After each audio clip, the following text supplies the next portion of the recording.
What's up, YouTube? Scott and Megan here. We've got some exciting news for you. In about a month and a half, we're moving down to Tampa. We're going to be fishing, we're going to be hunting, we're going to be making a lot of videos, and hopefully, as our subscriber base grows, we can invite some of you all down to come fishing and hunting with us. Really excited to do so. But before we move, my aunt and uncle have invited us to go to Lake Tahoe. Now, growing up, I skied all around Lake Tahoe, and from time to time as a kid, we'd go on a pontoon boat and go fishing for bluegill and whatnot in the lake. This trip, Megan found a charter boat that we are going to take with my aunt and uncle. And what's significant is that my aunt has never, ever, ever been fishing. So we're really excited to go out there and hopefully we catch some amazing fish. See you on the lake.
So we had a great day on the water. Captain Joby put us on the fish. And what you see here is a filleted Mackinaw with slices of lemon and butter and a little bit of seasoning going into a grilled tray.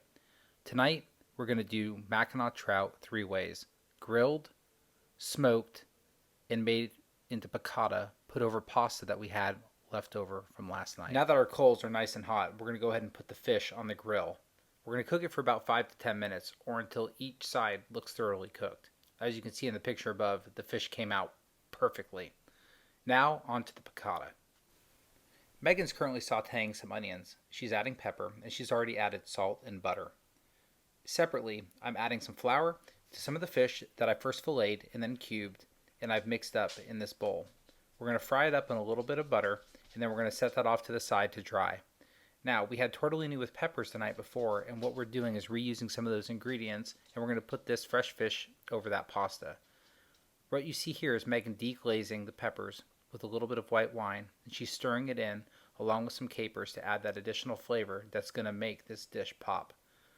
As you can see here, the dish is coming together nicely.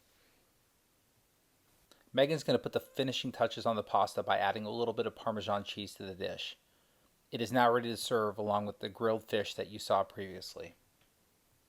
While Megan finishes up this dish, I'm going to run outside real quick and put the Mackinaw Trout over the mesquite coals that you saw earlier. I'm going to push those to one side of the Weber grill and turn the vents on the other side open, and I'm going to cook the fish over indirect heat. Wow, look at the grilled trout right there. That looks absolutely amazing. and this is our final spread. We're going to have a remarkable meal, and I'll let you know how the smoked trout turned out once we've completed this portion. So that was an amazing trip that Megan and I had to Lake Tahoe. While I don't have any footage of the smoked Mackinaw trout, what I can tell you is that it fell off the bone, and it is definitely the way to do Mackinaw trout. Of the 3 ways that we did it, I'd have to say that the barbecue was my favorite, the smoke was my second favorite, and the piccata was my third. Needless to say, when I brought the Mackinaw trout home from Lake Tahoe all the way to Virginia, Megan, of course, went to town and made a fantastic fish dip. So she put some cream cheese, some onions, the fish in there. I brought it into work like I always do, and non-fish lovers became believers of what any type of fish can actually become. So in short, if you ever get a chance to go to Lake Tahoe, definitely try Mackinaw trout fishing, and I highly recommend eating it one of those 3 ways. You won't be disappointed.